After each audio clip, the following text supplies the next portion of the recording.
Okay, let's start. Okay, so once again, good morning, everyone. Thank you for joining us. My name is Netta Gruber-Perry, and I'm Europe Desk Director at the International Collaboration Division at the Israel Innovation Authority. And together with my partners, which I'll present in a second, I'm happy to welcome you to our session on Bio-Convergence, the future of health, opportunities for German-Israeli collaborations. So this is something that we've been working on for a while, and we're excited to launch. And we think that whether you're a researcher or an entrepreneur working for a startup in the fields of pharma, medical tech, AI, or related fields, if you've ever heard of bioconvergence and you want to learn more, or you've never heard of it, and this would be your chance to get exposed to this exciting nexus point between engineering and then AI on the one hand, biology and medicine on the other hand, which we think this nexus point is going to revolutionize the future of health. And if you're interested in German and Israeli collaborations, then you've reached the right place, and we're happy to welcome you. In this session, let me show you the agenda. We'll have a short opening plenary with all of our partners to present who we are and what opportunities we have to offer to you. Then we'll dive right into bioconvergence and discuss what it's all about, the opportunities, the potential, as I said, that we think is very exciting. And then we'll have two showcases, one of an Israeli company and one of a German university, showcasing how research in these fields can lead to successful companies, and again, has a lot of potential. We will discuss funding opportunities for such joint projects of Germans and Israelis, and we'll have a Q&A session at the end. So if you're keen, you can already use the bottom at the button at the bottom of your screen to write the questions, and we'll address them at the end. Also, this session is going to be recorded, so if you missed out or if you want to later on pass it on to your colleagues, we'll send all of the information following this event. So again, we're happy to have you here, and I'll say very briefly a few words about the Israel Innovation Authority for those of you who don't know us yet. What we do and our role is to complement the private sector. We are fully funded by government funding, and our work is to increase the financial value of Israeli innovation and to ensure technological leadership. So a lot of our activity is actually aimed internally into the Israeli ecosystem. Obviously, a major part of it also is looking outwards towards the world, because any startup especially in Israel, but globally from day of inception, is thinking globally, and we understand that, and we want to help remove obstacles. We want to address market failure, so our role is not to lead the market. This is where the private sector is, but to actually address market failures in places where support is needed, and to establish new growth engines. We definitely think bioconvergence has major potential, and this is why we're looking to invest in it. We'll elaborate more soon. Briefly about the Israel Innovation Authority, we have, again, a mission to leverage, to promote Israeli innovation, to create inclusive and sustainable financial growth. We do that through, mostly through funding of either R&D or pilot projects on a variety of sector. We work bottom up, so we, again, enable the market to lead us and to show us where our support is needed. And so we support all technologies.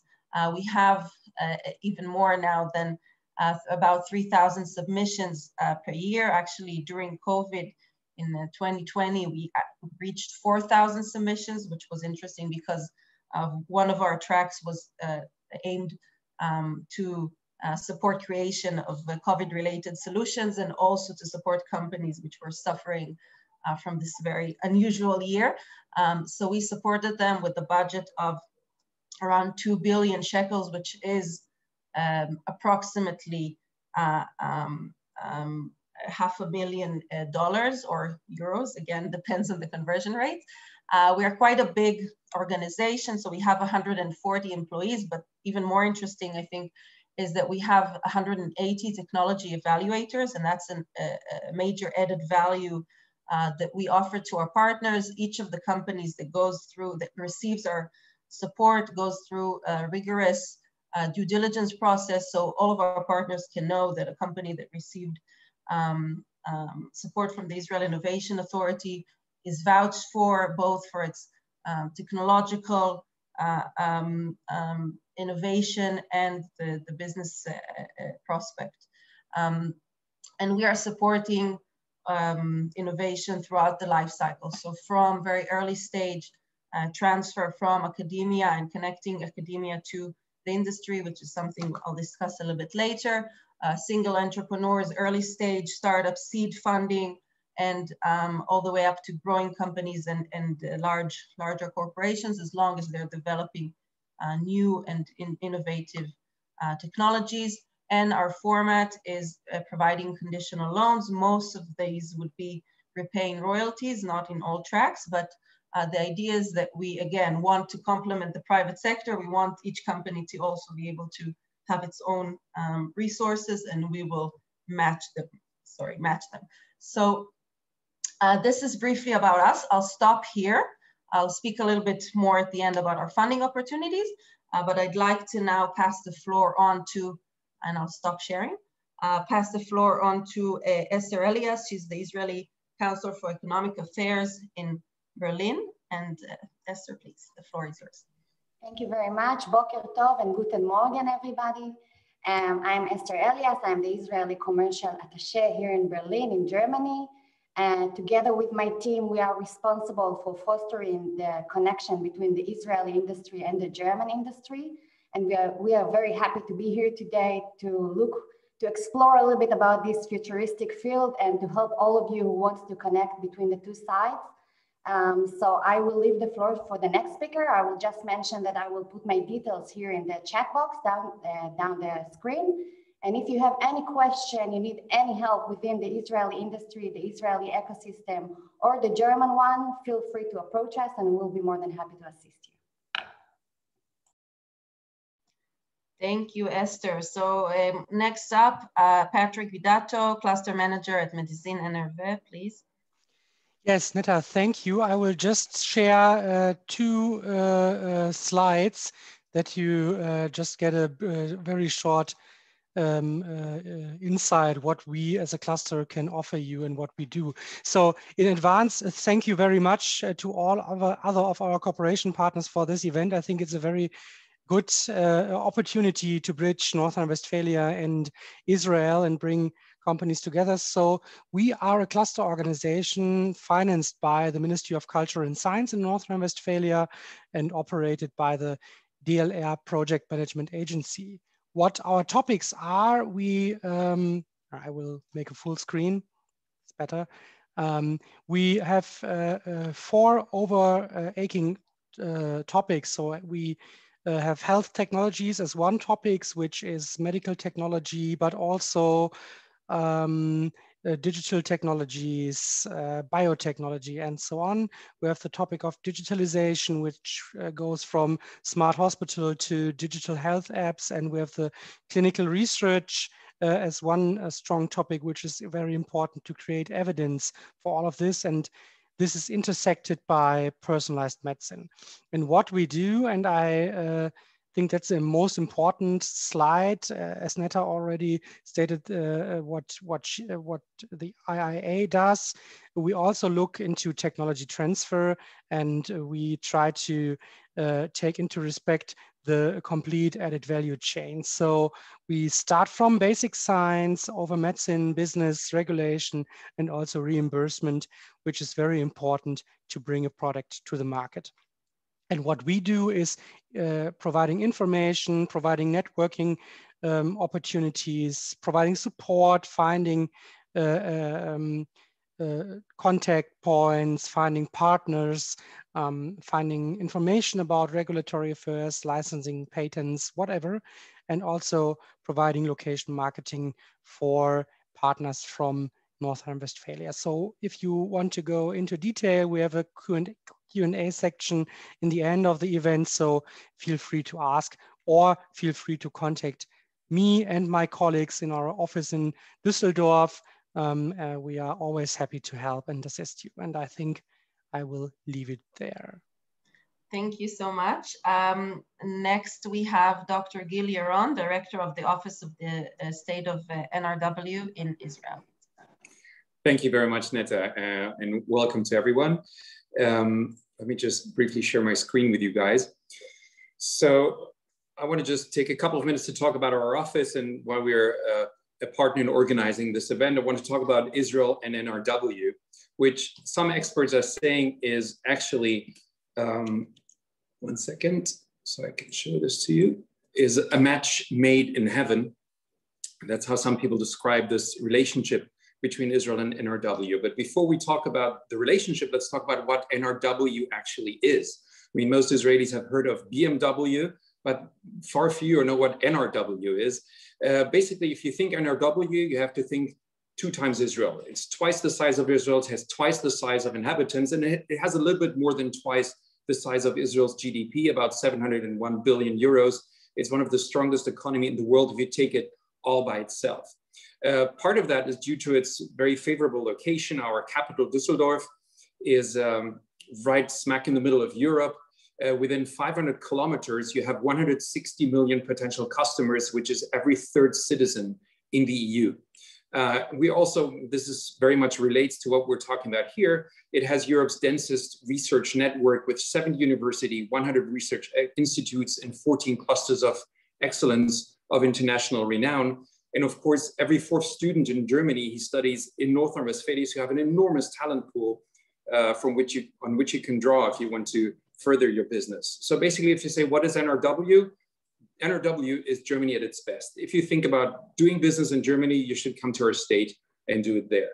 And now I'm turning to the other half of our listeners who are sitting in NRW and maybe ask themselves, what is this office doing in Tel Aviv? We are a department within the state's chancellery of North Rhine-Westphalia, within this chancellery of the federal state.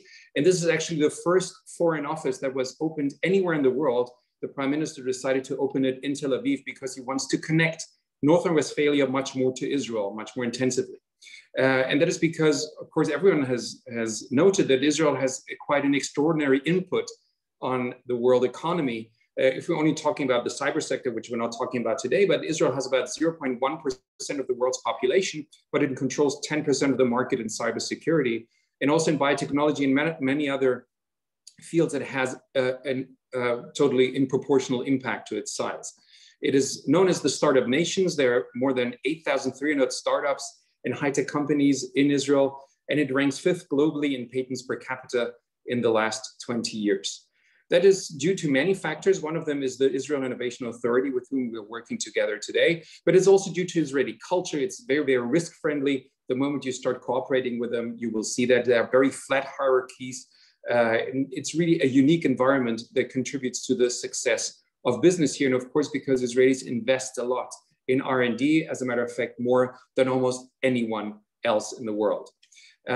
This basically is why we've opened this office. We're trying to have this match, as you know, as sort of the father institution of North Rhine-Westphalia. We're trying to bring Israel and North Rhine-Westphalia together. But every good parent, if they want their kid to marry someone, they need a good matchmaker. And we have that excellent matchmaker, which is who I'm referring to now, Christoph Sommer, who works for the agency that actually works on the ground to bring the people together. Thank you. Yeah, thanks for the warm introduction, Gil. If you can stop sharing your screen, then I can share mine. That would be very great. And then I can take greatly over. So yeah, also warm welcome from my side. Thanks for laying the floor today for me, Gil, for taking over now. I hope everybody can see now the presentation in full mode. Otherwise, let me know. I will keep it short and simple, as Gil already introduced a lot of the stuff we are dealing with in NRW. What is NRW? So I will only sum it up here at the Digital Pulse of Germany, especially what is quite Important for today's thing is that we have a world-class, and also Patrick also mentioned that beforehand, a world-class R&D network in our state, but of course in Germany and whole Europe in the end. Also connected to one of the largest talent pools you will ever get in Europe. So that's also quite a unique thing, coming over here from Israel, for example, doing some stuff in the R&D field, getting, of course, highly qualified people over here. I will skip the other things. The B2B market potential, of course, we are dynamic and central in Europe, what you have also seen. A few seconds talking about our services, especially addressed here to the Israeli part. So if you're a startup company, tech company, whatever institution from Israel and interested in getting in touch with Germany, and on a larger scale, of course, to focus on our state, NRW.Global business. We are a state-owned trade and investment agency, so also belonging to the state of Rhine-Westphalia. We can help you with any kind of stuff you might need, be it business development, so bring you in contact with the right partners, customers. Also how to set up something, how to get things done over here, especially also connecting you with the right partners, as we are also closely working together with the state-owned clusters like Medizin.NRW is also joining today.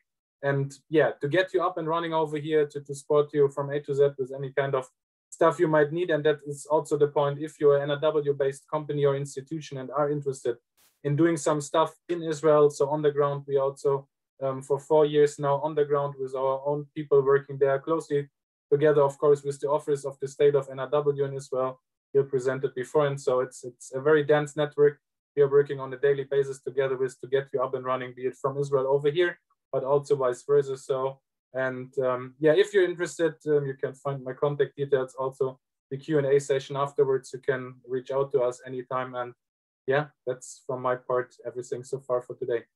Thanks. Thank you so much. I'm very much impressed by the way, by our keeping our times. So great work, everyone. Next off, I want to present Karina Rubinstein. She is Senior Director of Business Development here at the Israel Innovation Authority and one of the leaders of our national initiative of Bio-Convergence. And this is what we all convened here for. So please, Karina. Hi, Netta. Thank you very much. Hi, Yaron. Hi, Patrick, everybody, Esther. It's really exciting to be here after all these efforts that we have put over the last month, I think, in getting into this event. So it's really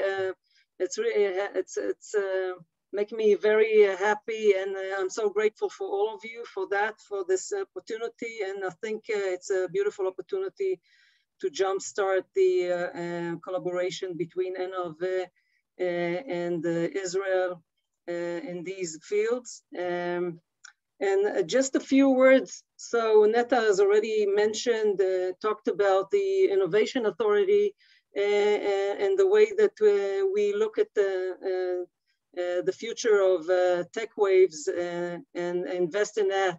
So we looked at what the future of medicine would look like, and as we see it, and it's not only us, thankfully, it's also other organizations in the world that see the same as us. But we look at the tipping point that is created just now between the abilities coming from engineering and biology and the intersection between them. And the future of these kinds of integrated solution is actually the future of medicine as we look at it, a more personalized, more precise medicine coming out of these kinds of technologies or convergence. On a national level, we look at it holistically as a strategy that we are promoting for the past 1.5 years already.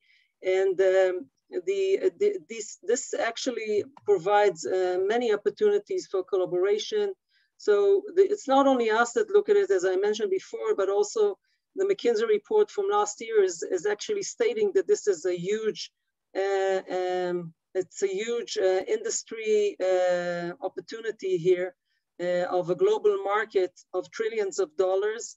And not only in human health, but other vertical areas like agriculture, food and materials and defense and energy. So a lot of intersections between all kinds of verticals that actually this this kind of approach is looking at. So for NRW in Israel, there are many grounds here and opportunities to collaborate in, both from the academic side and the industry for sure. And on, not only that, but the potential for medical centers to collaborate with Israeli industry is also there. And this is actually a transformative area across the board. If you look at the ways that drugs are developed, you looked at the more personalized, as I mentioned, therapeutic solutions, and beyond, even beyond solutions that are beyond healthcare, as I just mentioned. So it's really an A to Z kind of a lookout that we are leading in this kind of a strategy. I would say, you know, that the last year has already proven, in a sense, sadly enough, but it has proven that this kind of approach is the right way to look at it, since it doesn't matter how you look at the reduction in time and efforts and resources in developing new kinds of solutions that actually are accommodating the most challenging healthcare needs of the world. And so the proof is already there. We just only have to pick it. And I'm resonating to what was said here, mentioned by both Netta and Yaron, but the potential that Israel brings to the table is already there, coming both from the ICT, high-tech, AI capabilities here in Israel, which are huge, and the fact that we have already developed over the years, you know, many blockbusters out of the research, the academic research, the top leading academic research here in Israel, also with the strong and high quality of medical data here from the healthcare system, medical device industry here, digital health industry here, the booming scenes in both industries, and the significant funding coming from the government, as we are, you know, fully committed for this promoting this kind of an approach over the next decade. The fact that there is already a demonstrating success here in Israel from numerous companies in all these areas of convergence between engineering and biology, and what you see here on the screen is only a very small example of it, and Biomics will be presenting here pretty soon. So, you know, this is only another example. But the fact is that we look at look from the side of bioconvergence, how do we approach diseases or the treatment or diseases in a kind of an holistic approach, providing whatever is needed in order to transform the care of these kinds of solutions. So what you see here is another example of companies, Israeli startups that are already active in these areas. All of them are providing the right response to this challenge and need. So from early detection through on diagnostic tools, treatment decision tools, precision treatment, and so forth. These are already there, and the holistic approach that we are here, you know, kind of promoting is coming out of these kinds of integrated solutions. So us as a government, as I mentioned before, are fully committed to actually promote this vision of bioconvergence in the next decade. We would be on a national level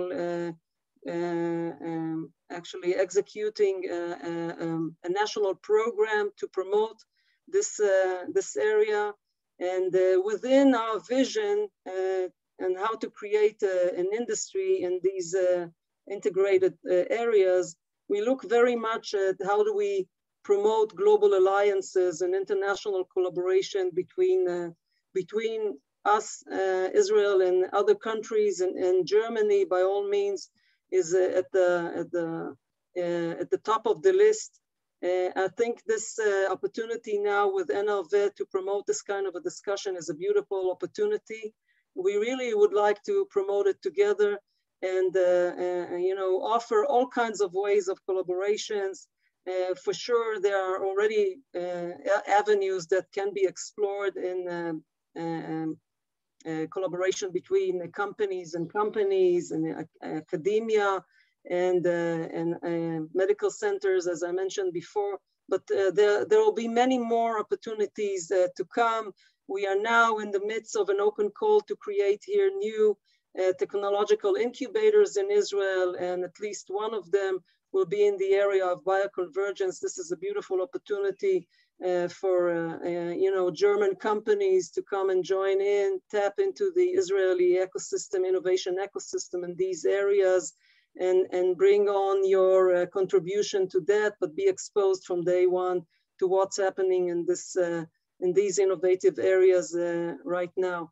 So, you know, there are many kinds of opportunity. I'm sure that we will be, it's only an initial event. We will keep on doing, you know, more events like that. We would really like to promote this together with you. So thank you so much for this beautiful opportunity. And I hope you all join this, this event furthermore. A beautiful day. Thank you.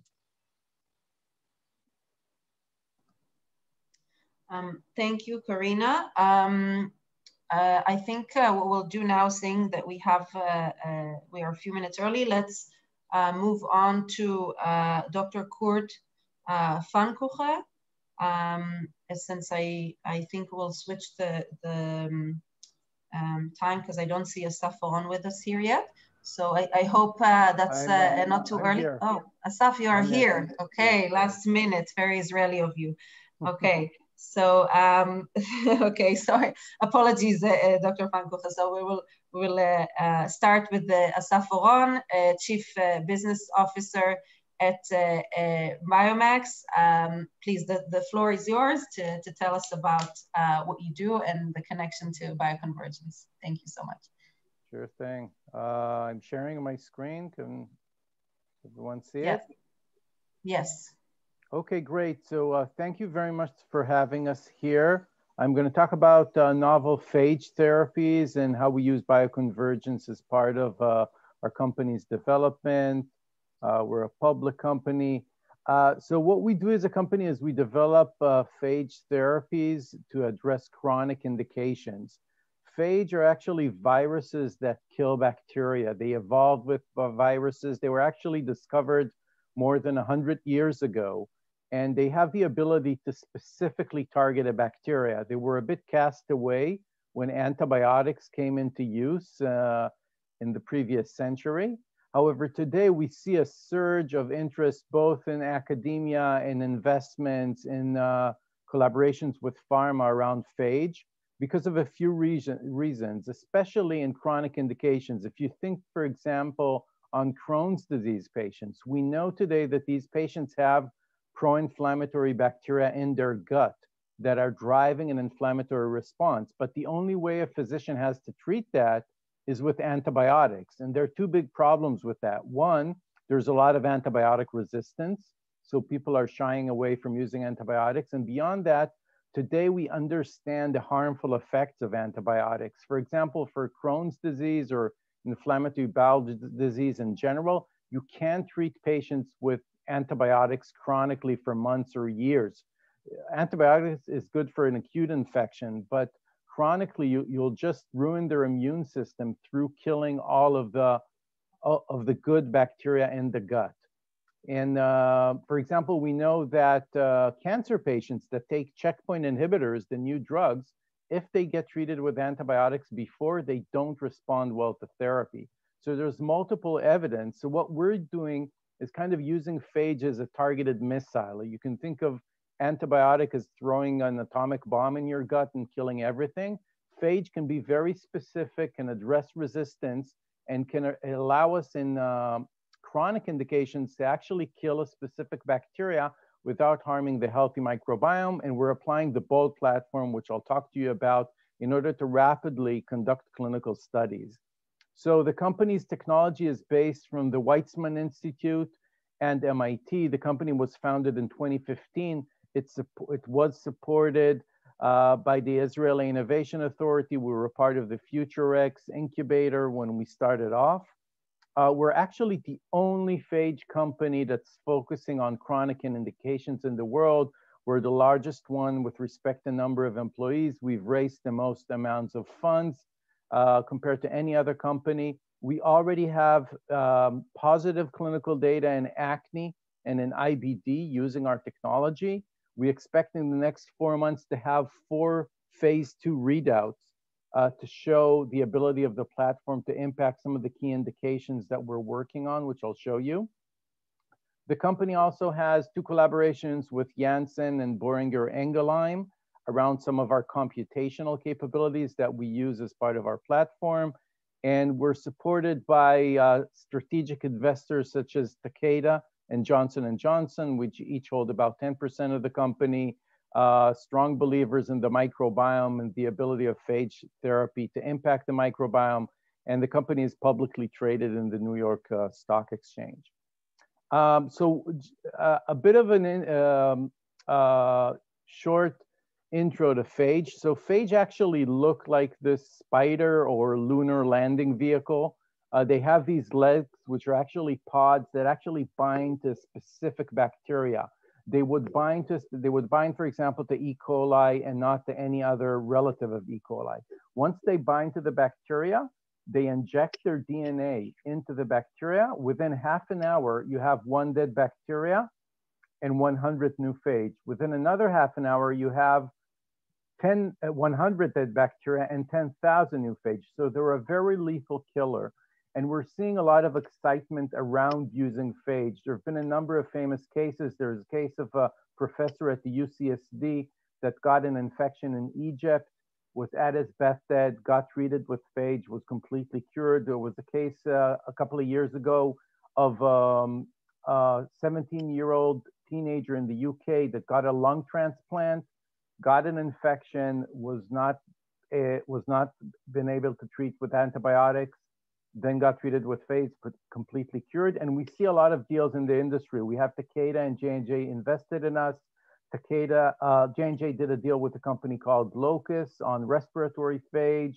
We saw recently a deal between L'Oreal even and a company called Mikrios for developing cosmetics that apply phage technology. So we see a lot of excitement around it and around the ability to use this as a targeted tool with precision therapy that we see happening to address chronic indications. And here you can see the BOLD platform and how we operate. And what's interesting about what we do, you can see at the top, if you compare the time it takes to go through a traditional small molecule, it takes 5 years until you can go into phase 1. With phage therapy, we actually, in most of our indications, within 18 months, we already have data in the clinic. And the reason we can do it is because of how we apply our platform. But beyond that, because phage are considered very safe by the FDA, they don't attack human cells, they only attack the bacteria, you can go straight to patients, you don't need to do tox studies. So it really allows us to address, to go at really amazing speed to the clinic within, again, 12 to 18 months. At the bottom, you can see in our platform how we do it, and it's a lot involving bioconvergence. It allows us to really, we have over 100 employees, mostly based in Israel, some of them based in the US, and we're combining a lot of computational analysis with wet lab work. So for example, when we work on the target bacteria, we isolate bacteria from hundreds of different donors. We sequence all the bacteria, we map them, we cluster them, we understand, we start looking for phage through automatic wet approaches. And then we sequence the phage and we do a lot of bioinformatic analysis to see that we have phage that completely eradicate the different types of strains that we have, all of the clustering that we did. We analyze their sequences in order to understand by which means they attack the target bacteria. All of these are capabilities that weren't available, 5 or 10 years ago. And by applying both, we have 10 computational people in the team, and having them work hand in hand with the microbiologist allow us at the end to optimize a cocktail that would enable to eradicate the specific bacteria, different strains of the bacteria, address resistance that may come up and mutations that may occur. And we also do our own manufacturing and formulation until we have a phage therapy, which is usually a cocktail of phage that could eradicate a specific bacteria that we're targeting at the disease that we're working on. And this entire process, including initiating clinical trials, takes us between 12 to 8 months, much because of a lot of automated and computational capabilities that we combine in optimizing that phage cocktail. Showing a bit of the pipeline, and then I'll give just briefly one example from acne just to show you some data.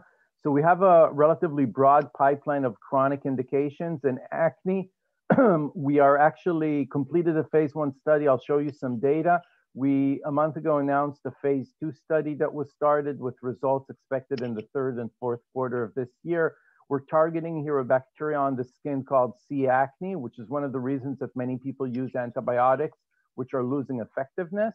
And it's actually going down a cosmetic route under collaboration with a cosmetic company, again, because of the strong safety profile phage have.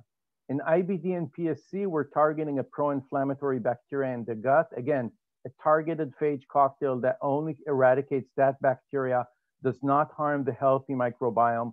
And we just announced phase 1A results. It was the first pharmacokinetic study done under an IND, and we could show that we could deliver sufficient amounts of the phage cocktail to the gut. Then we have 2 programs, cystic fibrosis and atopic dermatitis. These are programs that we only announced in November of last year, but they're advancing very rapidly. We, using again the BOLD platform, we already have phage cocktails, BX04 and BX05 for both of these indications. In cystic fibrosis, it's nebulized to the lungs, eradicating Pseudomonas, which is one of the main contributors to morbidity and mortality in CF patients. In atopic derm, it's a topical application to eradicate a bacteria called Staph aureus, which exacerbates the disease. And we expect to have clinical data from a phase 2, again, going directly to patients with no need to do tox studies because these are natural phage. So we'll have phase 2 results for CF at the end of this year and for atopic derm at the first half of next year. And we have another project in colorectal cancer where we actually engineer phage to carry a payload and to modify the tumor microenvironment. And this is an earlier project with animal models results expected in the next few months. So this was kind of a broad overview of what we do and how we combine the different capabilities, again, of understanding the phage, we sequence the phage, the mechanism by which the phage attack the different bacteria, and prediction models to show to what extent we can cover all the relevant bacteria and what are the chances of resistance to emerge. One of the good examples of how we did it is in acne. In acne, it was the first product that we worked on, BX01. It's a topical gel that's comprised of 3 phage that went optimization from, I think, anywhere between 50 to 100 phage that we originally found. What's unique about this cocktail is that it kills antibiotic-resistant bacteria. So C. acne has developed a lot of antibiotic resistance because of excessive use of it. For example, in the US, 80% of patients have resistance to erythromycin, a very common antibiotic. Phage kill the bacteria differently. So we have 96% of any C. acne we could put our hands on is eradicated, including antibiotic-resistant strains. And beyond that, this cocktail is efficient at penetrating biofilm. Biofilm is this kind of mesh that the bacteria form around them in the sebaceous glands on the skin. And actually, we were able to select for phage that were predicted and found to break down this biofilm. And by doing this, we had an optimized phage cocktail that we felt is much advantageous compared to existing antibiotics. Again, kills antibiotic resistant strains, penetrates biofilm, and of course doesn't kill the other bacteria, but very, very specific. And we wanted to see whether our predictions would then replicate in the clinic, whether in the clinic we would also be able to see that the cocktail was optimized and that we can kill the bacteria. And beyond that, we can also see that we don't see any emergence of resistance due to mutants. And I'm showing you here results of a 5-week study that was done. This was a dose-finding study. The main goals of it was to see on the skin that we can eradicate the bacteria. What you can see here, these are both graphs that measure with qPCR the level of C. acne bacteria on the skin as it was collected.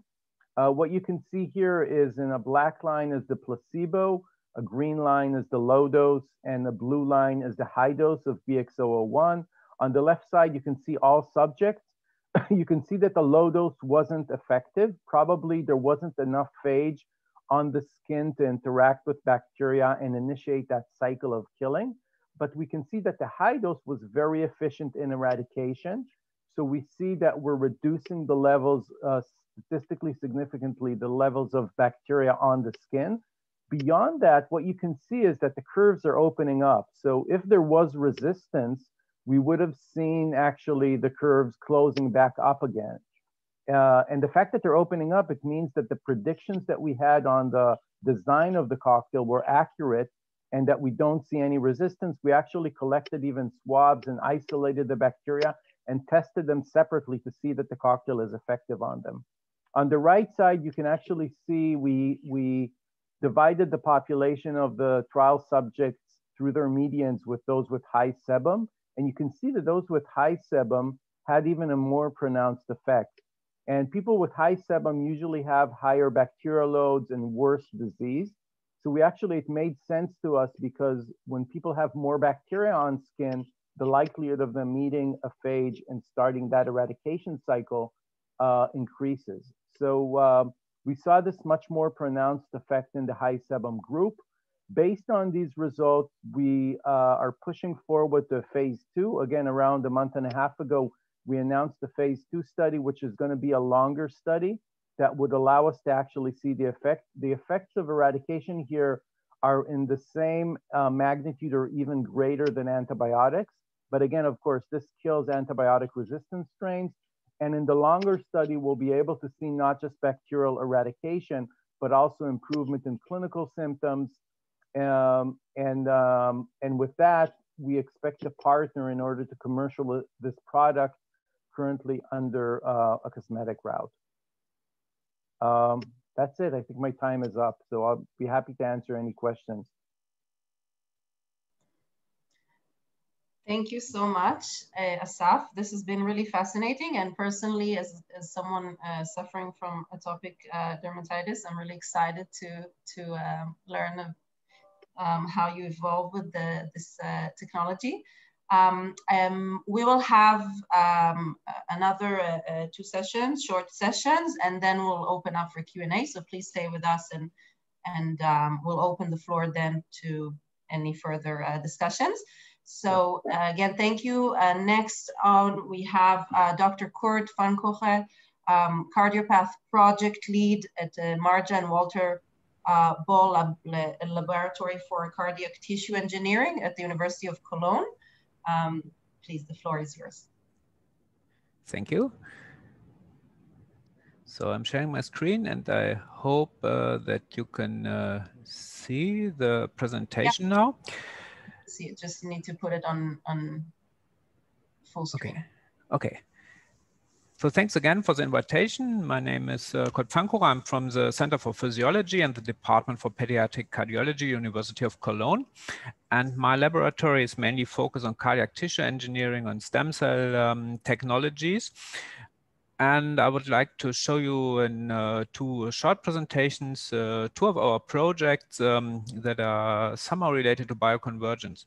So my idea of bioconvergence is bringing together expertise of colleagues from different fields and life science together, because especially in the tissue engineering field, it is mandatory to have expertise also from other experts, not only from biologists. So we are working together with chemists, physicists, and engineers in a couple of different projects. And I choose 2 projects today to show you what we are doing.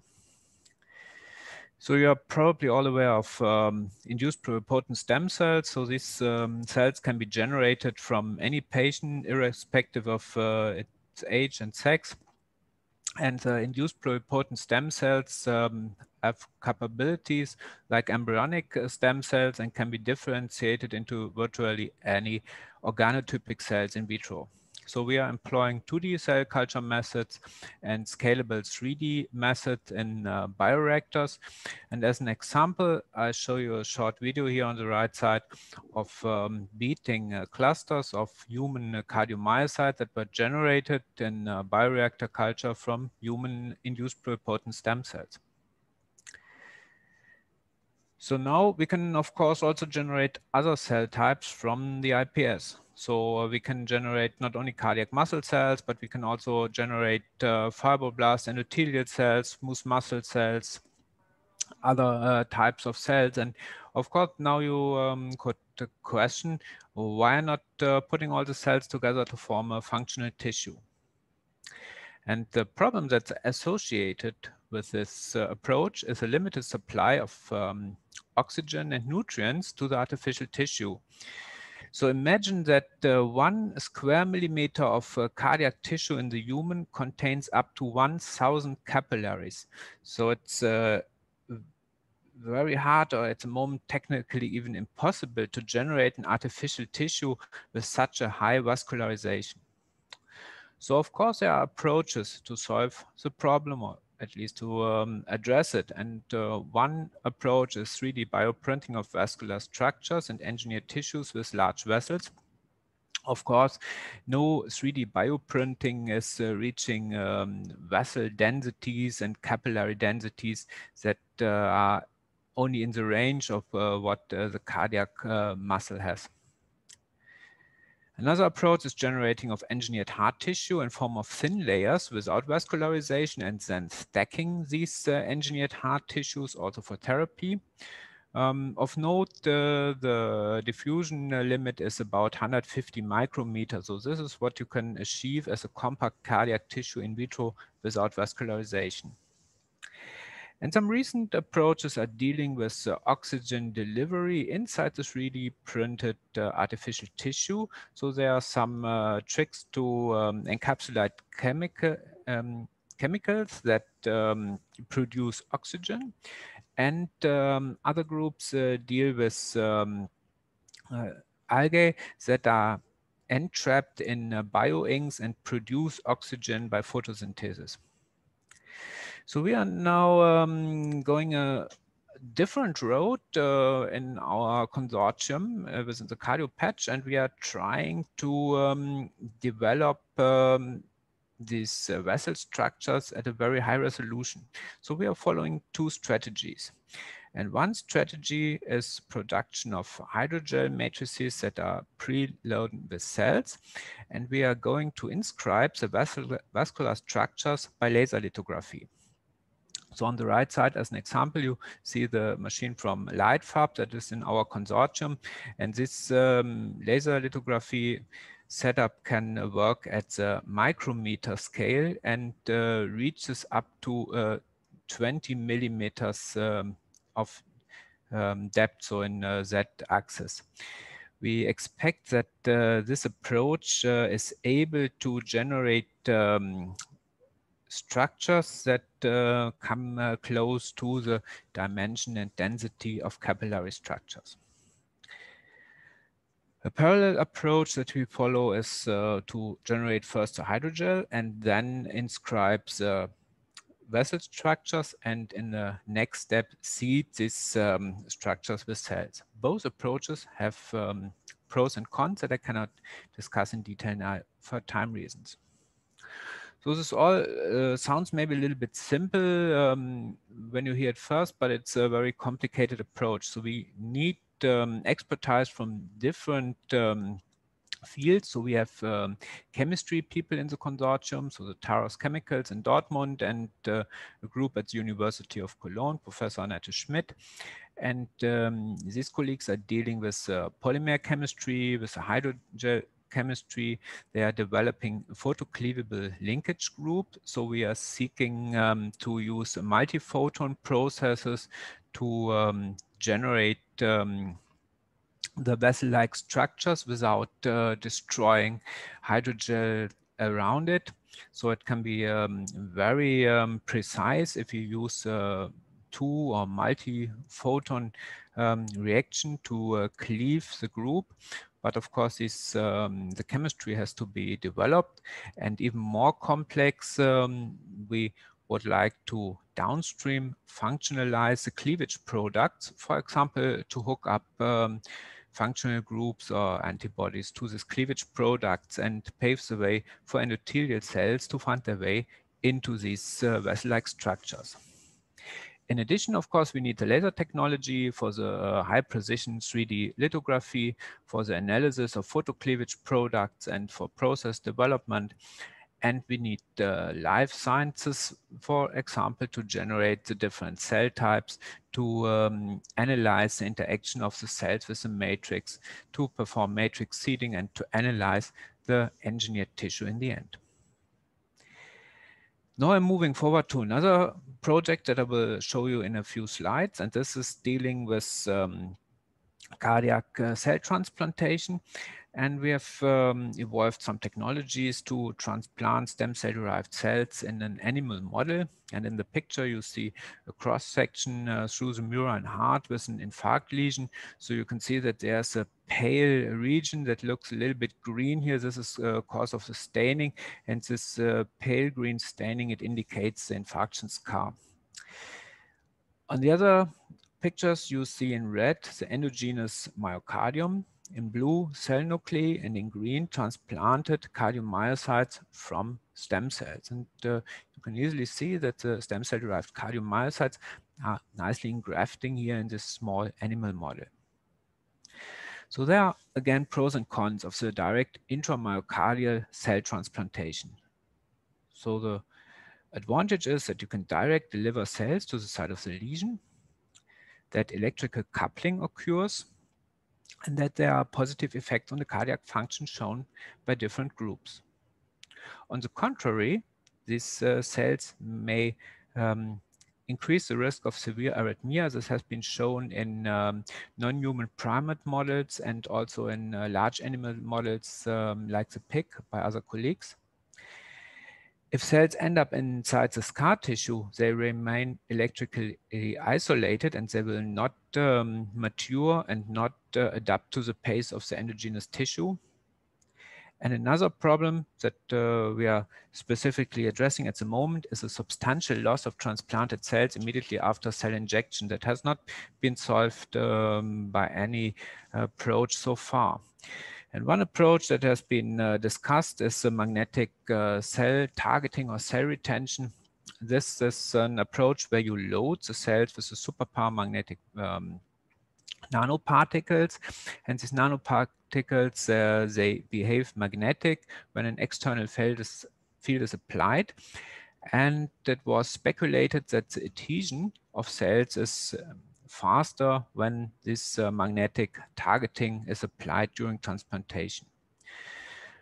One student in my group, Tasneem Halhuli, has analyzed the adhesion kinetics, and on the graph you will see the blue graph. It's cell spheroids that are not in the magnetic field, and in orange you have one group where we have nicely working preparation of superpower magnetic particles. They are provided by Gang Bao from the Rice University in Texas, and we see a tendency towards a faster adhesion. So you have a higher percentage of adhesion at a given time point. For example, after 30 minutes, you have more spheroids adhered to the collagen-coated surface, but it is not significant. What we assume is that it is not only adhesion, or maybe not adhesion at all that drives the effect, and we need to look for something else. We need to look for cell clustering. And here you see the magnetic particle loaded single cells after 1 minute in a magnetic field, and the cells start to form small cell clusters. After 15 minutes, these clusters have increased in size. So, and imagine that you inject the cells into the cardiac tissue and that you can apply a magnetic field that is able to clump all the cells ideally together within a short time, like a blood clot forms during coagulation. This will capture the cells probably and prevent them from getting lost. And the last figure before I show you two short videos is this one. This is some improved method of magnetic cell retention, and today I cannot exactly tell you how we did it. I can only show you that it's working. And here we have improved the magnetic retention, and within few minutes macroscopic cell aggregate is forming that you can see by eye, and that is so robust that you can pipette it from one dish to the other without disturbing it. So if I have 2 more minutes time, I will show you 2 videos. And the videos show spheroids of cells that are loaded with magnetic particles. And when Tasnim is moving the magnet, you can see that the cell spheroids with the magnetic particles are following the magnetic field.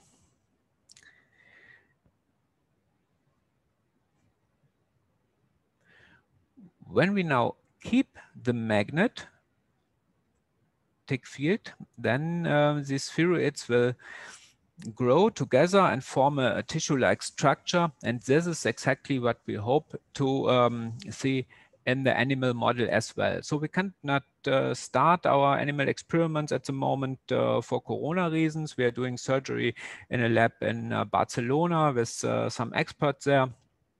And this is, of course, at the moment difficult because we're not allowed to travel.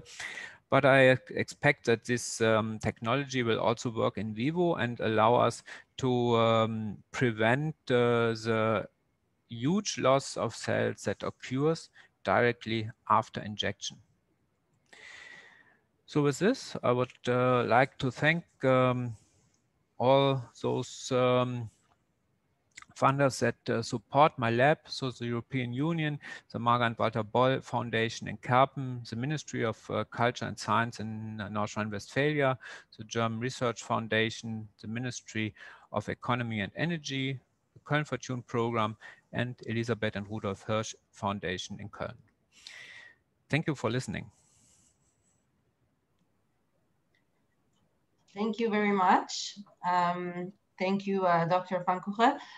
You actually moved us with your last slide, you moved us straight to the next topic, which is funding opportunities.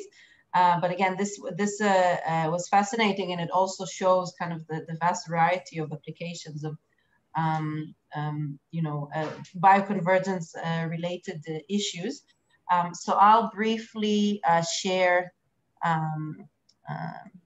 presentation, and this is rather general, but we just want to kind of help you understand a variety of tools that are available for you. It depends on kind of the type of collaboration that you're looking to create, but I'll be happy to elaborate either in the Q&A session or in a follow-up email. And as I said in the beginning, some of the speakers have already shared their contact info in the Q&A chat, but in any case, we will be sharing all of the contact info as well as the this whole session recorded in the next few days. So don't worry about it, and you'll be able to follow up.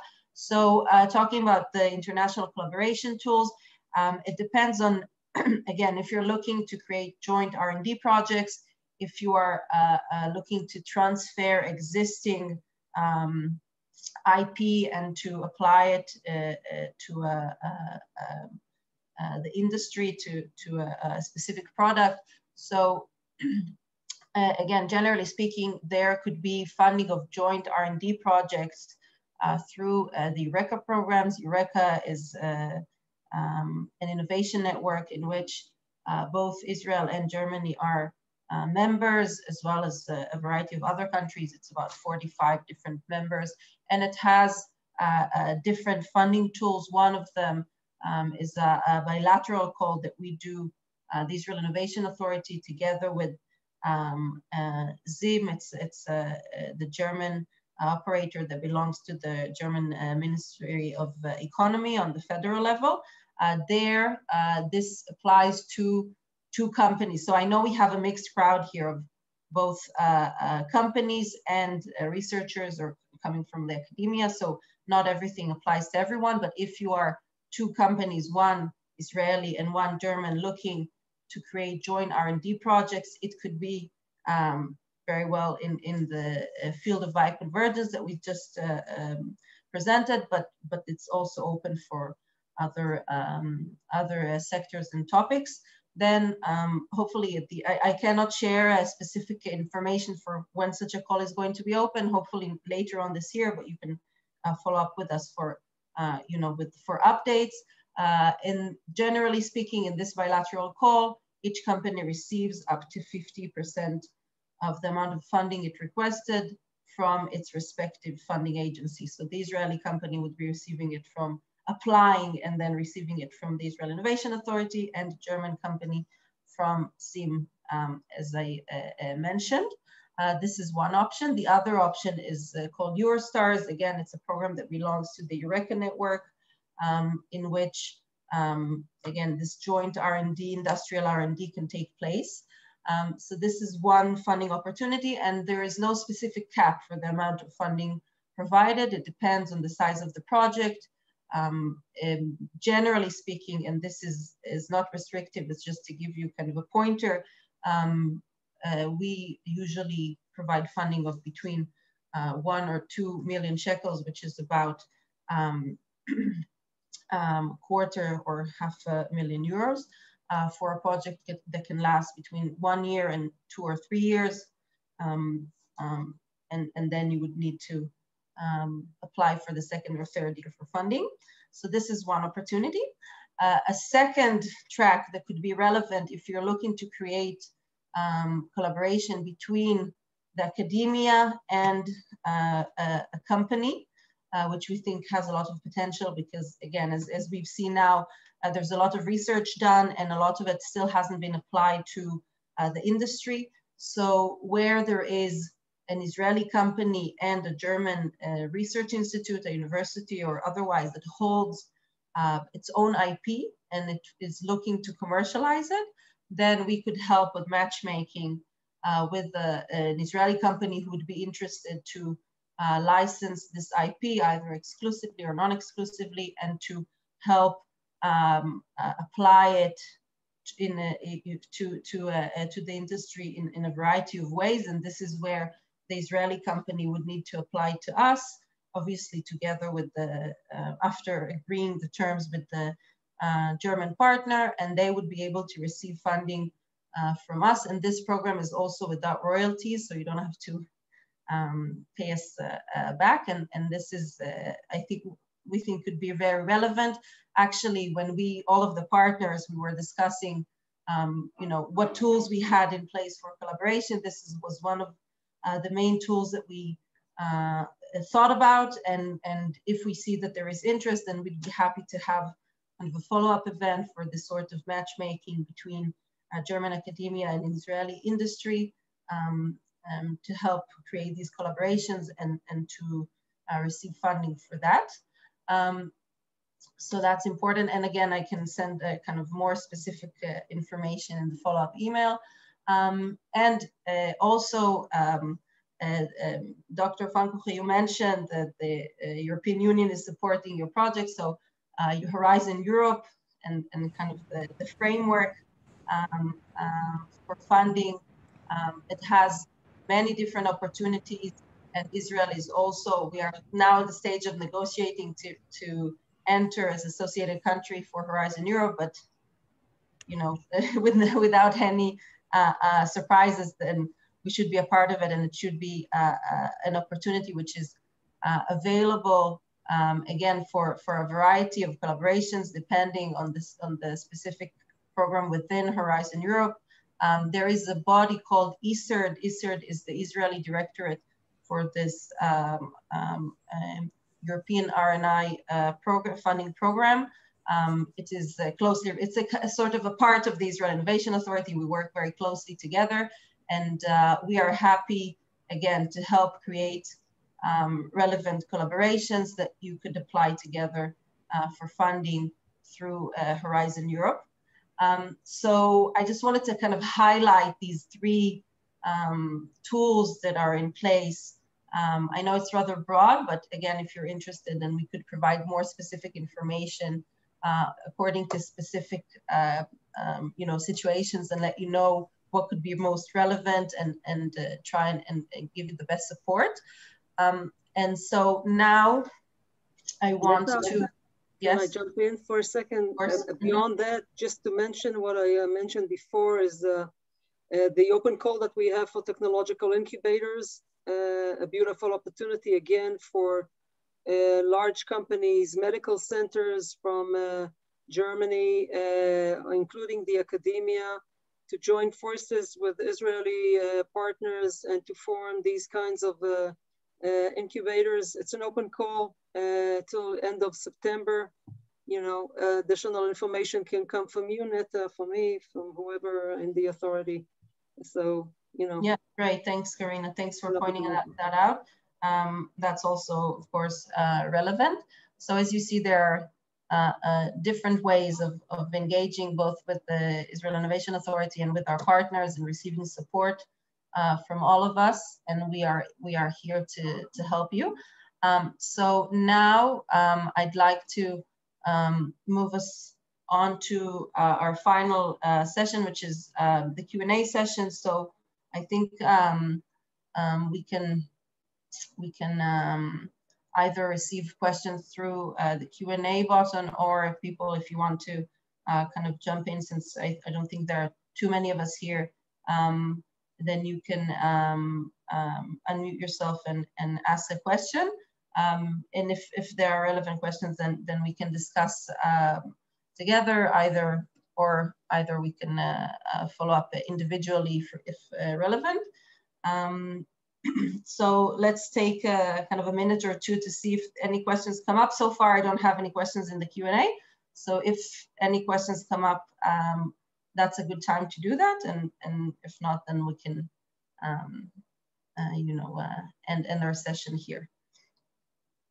So anyone from, sorry, I think I apologize. I don't think it's possible for the participants to jump in because it's a webinar and it's not a regular Zoom call. So that's not possible. So if you have any questions, you can pop them in the Q&A session. Or if any of our speakers would like to say a few more words, now is also the time. I would like to use the opportunity to ask a question to Biomex.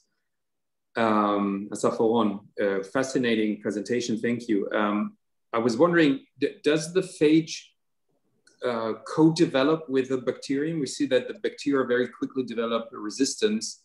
Can the phage develop together with the bacteria to keep up? And the second question is, if the kind of development takes place and you cannot rule it out with biological mechanisms, what is the chance or the danger of such a phage beginning to attack a different bacterium all of a sudden, losing its specificity? Okay, great questions that we deal with a lot. So I'll try to, first of all, phage have evolved together with bacteria. So, it's been a war between them, not, in nature over, millions of years. What we try to do is to try to address the issue. I'll try to touch the issue of resistance first. So one of the key aspects, naturally, if you'll just take one phage that's relevant to kill a specific bacteria, over time, most likely you'll see resistance emerging. There will be a mutation, for example, in the receptor in which the phage attacks the bacteria, and then the therapy won't be very effective. This was one of the reasons for many failures in the past, by the way, of using phage therapy, because this wasn't really well understood at the molecular level. Today we can do that, and we can actually design cocktails that attack the bacteria through different receptors. So if there is a chance for mutation, the cocktail, the fact that we're using a cocktail, just like the cocktail for HIV, you know, which is very effective, even Magic Johnson 30 years later, still disease-free. So, I mean, we're using a cocktail. Just to give a sense of the numbers, say we're trying to treat IBD and we're using an oral therapy. The chances of one bacteria mutating in one of its receptors is 1 to 1 million.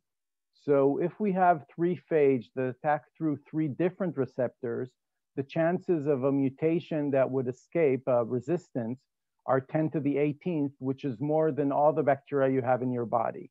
So if you design properly the cocktail, you would avoid resistance. Eventually, over time, resistance will happen. We're currently encouraged by our results of our clinical study in acne that didn't show any resistance. And in animal models in IBD, we didn't see resistance when building properly the cocktail, but this is of course yet to be seen. On the issue of attacking a different bacteria, that's actually not much of a concern for us. Phage are by nature very, very specific. Our problem is usually the opposite, you know, that they're very specific to a certain strain. So they'll kill a strain that you have in your gut, but that I don't. So we sometimes need to add phage that have broader host range. But by definition, they're very specific. A bacteria that kills E. coli won't kill Klebsiella, which is a very close relative to E. coli. I hope that answered your questions.